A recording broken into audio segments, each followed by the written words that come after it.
Vous croyez qu'à l'époque coloniale, tous les Français blancs validaient la colonisation? Eh bien, c'est faux. La preuve avec Afrique 50, un film anticolonial réalisé en 1950. En Afrique, on ouvre une école quand les grosses compagnies coloniales ont besoin de comptables. On envoie un médecin quand les grosses compagnies coloniales risquent de manquer de main-d'œuvre. Et ce village a encore de la chance dans sa misère, il est en paix. Regarde ce qui guette les villages africains. Ici se trouvait le village de Palaka, dans le nord de la Côte d'Ivoire. Le chef du village n'a pu payer un reliquat d'impôt, 3700 francs. Le 27 février 1949, à 5 heures du matin, les troupes sont venues. Elles ont cerné le village, elles ont tiré, elles ont brûlé, elles ont tué. Ici, le chef de village, Sikali Ouattara, a été enfumé et abattu d'une balle dans la nuque, d'une balle française. Ici, une enfant de 7 mois a été tuée, une balle française lui a fait sauter le crâne.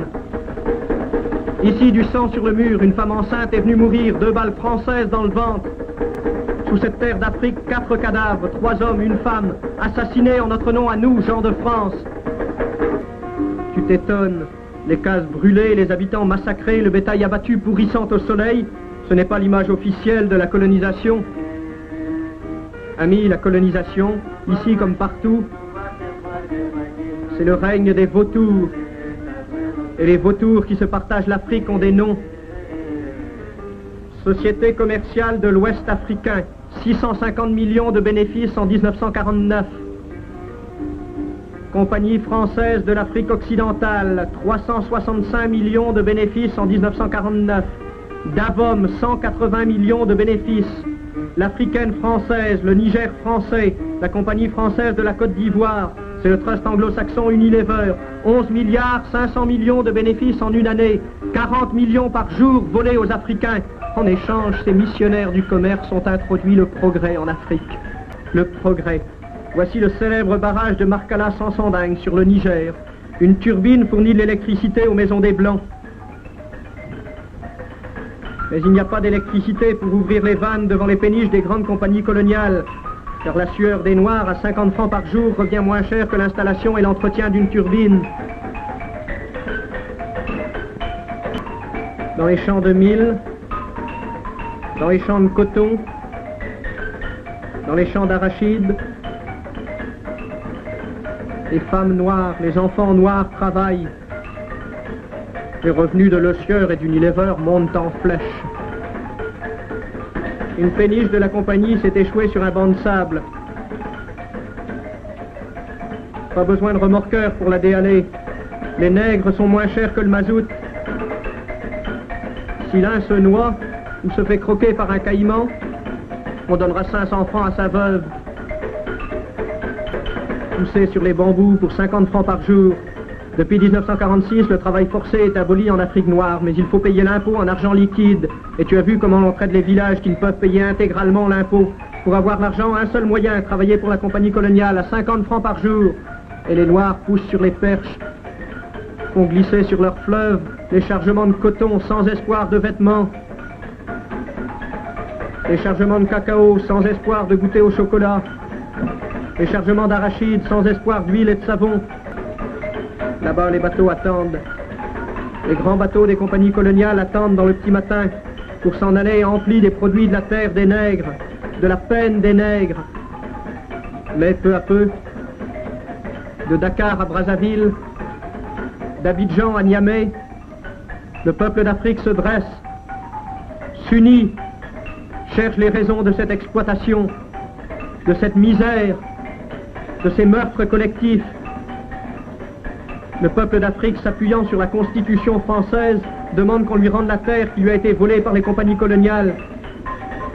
Demande qu'on lui rende ses fils qu'on lui a arrachés pour les mener combattre leurs frères jaunes. Le peuple d'Afrique se dresse pacifiquement. Mais il se heurte à une administration dont même un député MRP, l'abbé Boganda, a dit qu'elle était corrompue, raciste, machiavélique, qu'elle ne représentait pas la France mais commettait des crimes au nom de la France et de la civilisation. Et cette administration colonialiste répondra aux Africains comme elle a répondu aux Malgaches et aux Vietnamiens, par la force, la matraque, la prison, le fusil. Les camions militaires surgissent, semant partout la ruine et la mort. En notre nom, à nous, gens de France.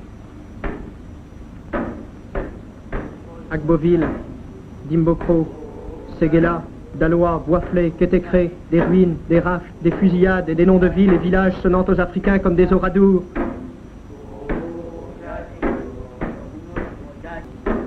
La police est passée. Ngo Bena tué à coups de crosse. Mbogoum assassiné lors d'une perquisition. Marine Guénaud morte des suites d'un interrogatoire de police. Et tant d'autres noms de martyrs sonnant aux Africains comme des Destiennes d'Orve, comme des Guy Moquet. L'administrateur Osuré assassine sur son cercle. Le commandant Cuny brûle vif un de ses administrés. La ruine.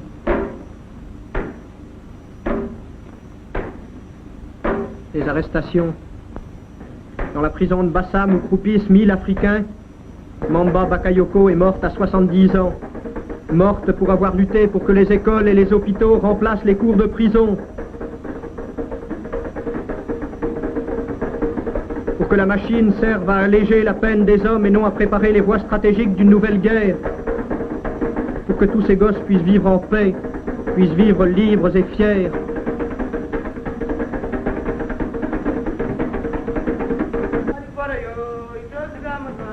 Mamba Bakayoko est morte pour que le peuple africain puisse connaître enfin le bonheur. Mamba Bakayoko est morte, mais tout le peuple africain a pris place près du peuple de France, dans le grand coude à coude des peuples pour la paix et le bonheur.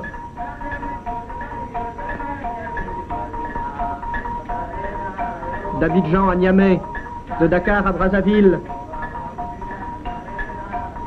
le peuple de France et le peuple d'Afrique sont au coude à coude. Et cette place dans la lutte commune, le peuple africain la tiendra, envers et contre tous, jusqu'à ce que soit gagnée la bataille de la vie. On vient de voir des extraits du film Afrique 50, réalisé en 1950 par le militant communiste et anticolonial français René Vauthier. Je vous explique un peu l'histoire du film. En 1949, la Ligue française de l'enseignement a engagé René Vauthier pour réaliser un reportage sur les conditions de vie dans les villages africains de Côte d'Ivoire, de Haute-Volta, du Sénégal et du Soudan français. Le but du reportage à la base, c'était de mettre en valeur la mission éducative de la France dans ses colonies. Mais quand il arrive sur place, René Vauthier décide de filmer la réalité de l'Afrique colonisée. Très rapidement, la police saisit les négatifs du film et lui-même est convoqué au tribunal. Il réussit cependant à sauver quelques bobines et en 1950, il réalise ce film nommé Afrique 50. Le film est censuré par la République coloniale française pendant plus de 40 ans, mais il va circuler clandestinement. C'est le premier film anticolonialiste français et à cause de ce film, René Vauthier sera condamné à 1 an de prison. Si vous voulez voir l'intégralité du film, rendez-vous sur ma chaîne YouTube, il dure au total 17 minutes. Afrique 50 nous permet de voir qu'en 1950, tous les Français blancs n'étaient pas d'accord avec la colonisation, notamment les militants et militantes communistes qui critiquaient l'exploitation coloniale et souhaitaient voir une grande alliance internationale des peuples contre le capitalisme. Il ne faut pas oublier cette dimension politique quand on analyse les images du film de Vauthier. Petite précision, je ne veux pas faire de René Vauthier un héros ni un nouveau sauveur blanc, on est bien d'accord, hein. Il est tout à fait critiquable sur plein d'aspects et on pourra faire un épisode plus long sur YouTube pour une analyse critique de son film Afrique 50 et de la vision qu'il propose. Si j'ai choisi aujourd'hui de vous en parler, c'est parce que j'ai entendu beaucoup de gens qui justifient la colonisation en disant « c'était normal dans la mentalité de l'époque ». En fait, l'histoire est plus complexe et Afrique 50, c'est un bon exemple pour y réfléchir.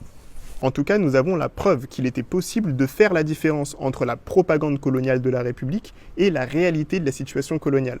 Il existait des documents et des témoignages qui permettaient d'avoir une vision critique de la colonisation française. Alors pourquoi continue-t-on à croire qu'à l'époque, tout le monde validait la colonisation ?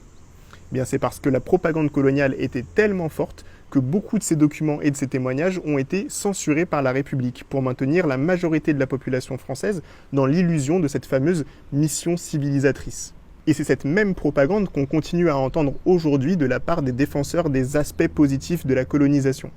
En réalité, la question n'est pas de savoir si la colonisation était positive ou négative, mais bien d'être capable d'observer les faits et d'en comprendre les conséquences politiques sur notre monde contemporain, genre aujourd'hui. Donc la prochaine fois que vous croisez des gens qui vous disent « à l'époque, tout le monde était d'accord avec la colonisation », envoyez-leur cette vidéo. Et rappelez-leur qu'il faut faire la différence entre la propagande coloniale et l'histoire de France. C'est deux choses très différentes. Merci d'avoir regardé. Si vous voulez me soutenir pour que je puisse continuer à faire des vidéos, le lien de mon Tipeee est dans ma bio. Partagez fort et à bientôt sur la chaîne Histoire Crépue. Ciao, ciao, ciao, ciao, ciao, ciao.